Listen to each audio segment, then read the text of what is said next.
Sebelumnya perkenalkan ya, nama Teteh, Teh Alma, Laila Hadiah dari Madras. Perkenalkan, kami dari siswa SMK Al-Ilyas Malangbong, jurusan NPLB kelas 10. Saya meminta izin untuk mewawancarai terkait Sekolah Agama Al-Ikhlas untuk memenuhi tugas mata pelajaran proyek IPAS dengan tema lembaga pendidikan. Kapan lembaga Sekolah Agama Al-Ikhlas didirikan? Sebenarnya ya, untuk pertama kali didirikannya Sekolah Agama Al-Islam ini sudah lama sekali, karena konteksnya ibu saya yang sekarang sudah berusia 40 tahun lebih itu dulu waktu anak-anak juga sempat belajar di Sekolah Agama Al-Islam ini. Jadi sudah lama sekali kalau pertama kali didirikannya. Nah, kalau untuk tahunnya itu menurut info yang saya dengar itu sekitar tahun 1990. Siapa nama pendiri Sekolah Agama Al-Ikhlas? Untuk pendiri dari Sekolah Agama Al-Islah ini adalah Bapak Undut, asli orang Cibodas. Apa misi-misi dari Sekolah Agama Al-Ikhlas? Untuk visi dan misi, yang pertama kita visi dulu ya. Untuk visi dari Sekolah Agama Al-Islah ini adalah menciptakan anak yang soleh-solehah, berakhlak mulia, dan juga berbakti kepada orang tua. Sedangkan untuk visi dari Sekolah Agama Al-Islah ini, yang pertama adalah sopan santun dalam berbicara, lalu jujur dalam perbuatan, dan yang terakhir adalah memiliki akhlakul karimah dan mahramah. Apa tujuan didirikannya Sekolah Al-Ikhlas? Sebetulnya ya, untuk tujuan pertama kali didirikannya Sekolah Agama Al-Islam ini saya kurang tahu ya, karena memang saya kan belum ada ya di zaman waktu itu berdirinya itu belum ada. Nah, sedikit cerita boleh? Nah, jadi memang Sekolah Agama Al-Islam ini sudah lama sekali didirikannya. Nah, tapi beberapa tahun terakhir ini tidak ada kegiatan pembelajaran di sana, jadi mati gitu, jadi tidak efektif gitu. Nah, tapi tahun kemarin, tepatnya tahun 2025 akhir, para pengajar sebelumnya itu seperti Bu Okoy dan Bu Nani itu melihat fenomena di mana anak-anak di lingkungan Cibodas itu ketika dulu itu banyak main HP. Jadi mereka itu kayak mikir ini baru udah lebarnya itu maksudnya nah, jadi tidak ada kegiatan yang bermanfaat gitu. Marahin HP gini aja namanya dari LA sampai SD nya SMP maka spasinya tidak ada HP.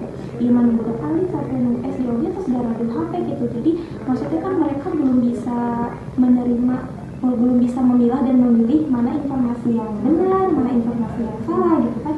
Jadi mereka teh akhirnya kayak ya udah ada kerja sekolah agama teh aktif dari sekolah agama teh supaya anak-anak teh bisa ngambil HP lain. Jadi mungkin untuk tujuan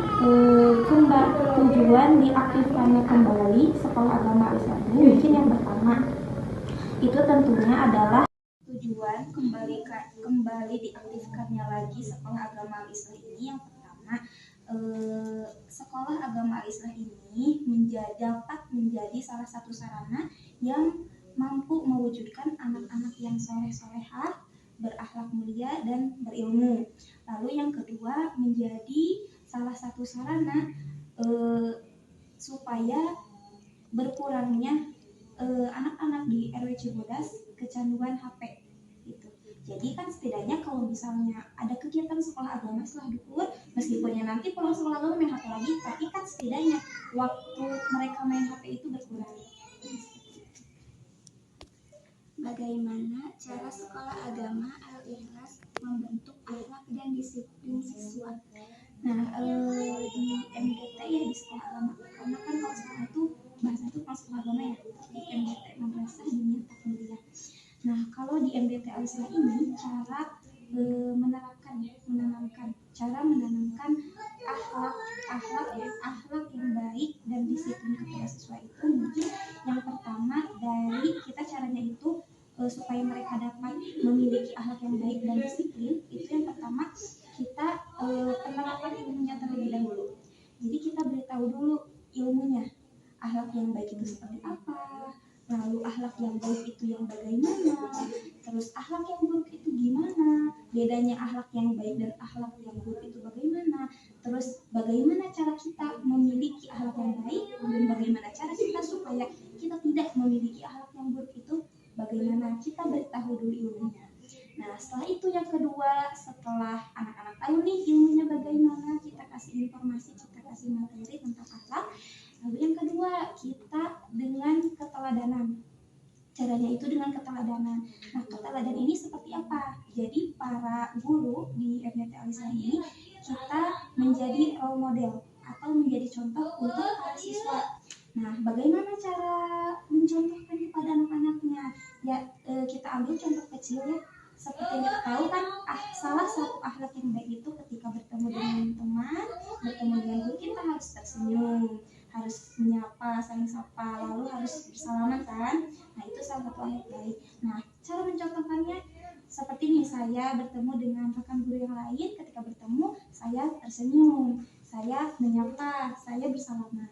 Nah, itu otomatis akan menjadi contoh nyata untuk anak-anak. Jadi secara tidak langsung mereka kayak melihat, oh berarti itu teh baik, si ibu dalam terlihat teh baik, berarti abdi begitu, ketika bertemu dengan ibu harus itu, ketika bertemu dengan teman-teman harus itu, seperti itu. Lalu yang ketiga, untuk kedisiplinan sendiri kita coba terapkannya itu dengan cara penerapan pembiasaan.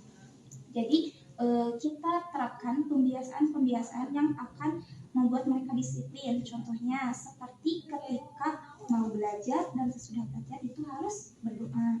Itu kan menjadi pembiasaan ya. Nanti lama-kelamaan mereka juga pasti di setiap kegiatan kita tuh harus berdoa. Insya Allah nantinya akan menjadi murid-murid yang berakhlak mulia dan juga disiplin.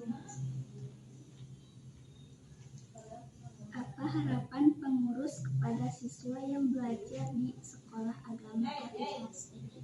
Oke, untuk harapannya sendiri ya, harapannya tentu saya berharap anak-anak yang belajar di sekolah agama Al-Islah ini, semoga mereka ke depannya bisa menjadi anak yang soleh ya, tentu yang soleh-soleha, terus memiliki ilmu juga. Nah, saya harapan paling besarnya itu semoga apa yang mereka dapat ya, ilmu, pengetahuan, hafalan-hafalan itu yang mereka dapat di sekolah agama Al-Islah ini tidak hanya mereka simpan di otak saja atau tidak hanya sekedar ilmu pengetahuan saja, tapi saya berharap apa yang mereka dapat, apa yang mereka tahu, ilmu yang mereka miliki itu bisa diamalkan ya, bisa diamalkan baik itu untuk diri pribadi mereka atau untuk orang lain. Apa kegiatan unggulan di sekolah agama Al-Islah? Nah, untuk kegiatan unggulan di MDT Al-Islah ini atau di sekolah agama Al-Islah ini ada dua mungkin ya. Yang pertama adalah kegiatan membaca Al-Quran secara dengan sistem ya, kegiatan membaca Al-Quran dengan sistem sorogan.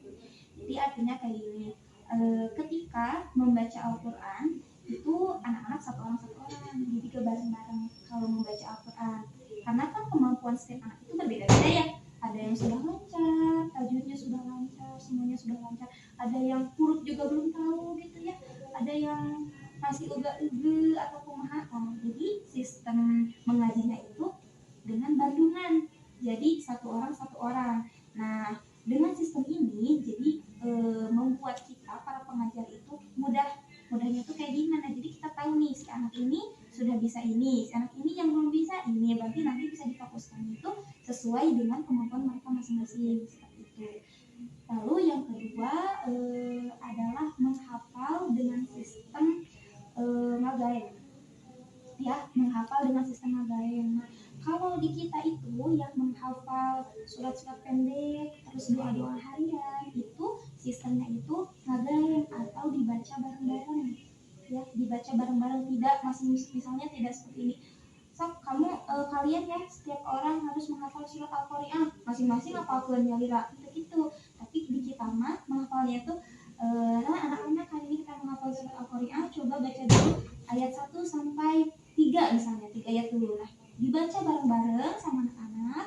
Nah, nanti kalau misalnya sudah dibaca sebanyak 10 kali misalnya, nah ditutup Qur'annya, lalu baca bareng-bareng lagi sendiri-sendiri setelah itu gitu. Jadi nanti mereka tahu, saya yang belum hafalnya ayat yang ke ini, saya belum hafalnya ini gitu. Jadi kalau untuk menghafal kita menggunakan sistem ngagain atau bareng-bareng dibaca bersama-sama, lalu nanti terakhirnya dievaluasi sendiri-sendiri. Jadi meskipun mereka ya nanti kalau misalnya yang sudah hafal ya alhamdulillah sudah hafal ya dengan sistem itu.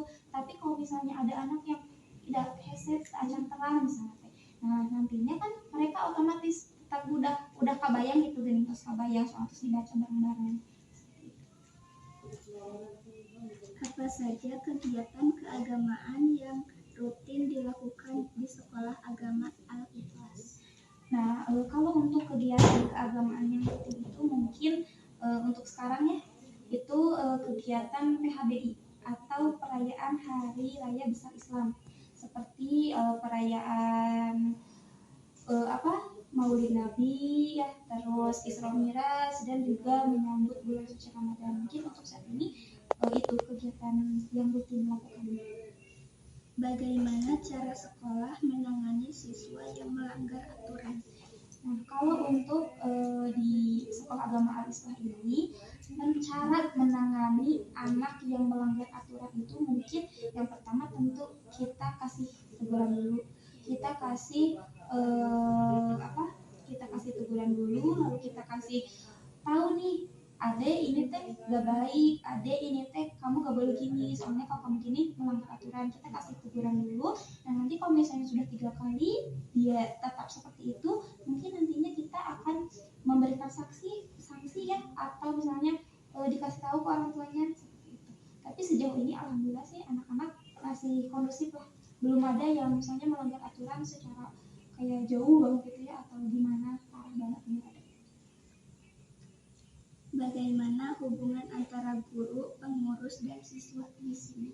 Ya, alhamdulillah ya untuk hubungan antara guru, pengurus, dan siswa itu berhubungan dengan sangat baik. Ketika ada acara, ketika ada kegiatan, alhamdulillah selalu dikomunikasikan dengan baik. Jadi tidak pernah ada dan insya Allah tidak akan ada ya huru hara antara guru, pengurus, dan siswa. Banyak Teteh atas waktu dan penjelasan yang telah diberikan. Semoga ilmu yang disampaikan dapat bermanfaat bagi semua. Mohon maaf apabila ada kesalahan selama proses wawancara ini, dan mohon maaf kalau ada kata atau sikap yang kurang berkenan. Wassalamualaikum warahmatullahi wabarakatuh. Waalaikumsalam.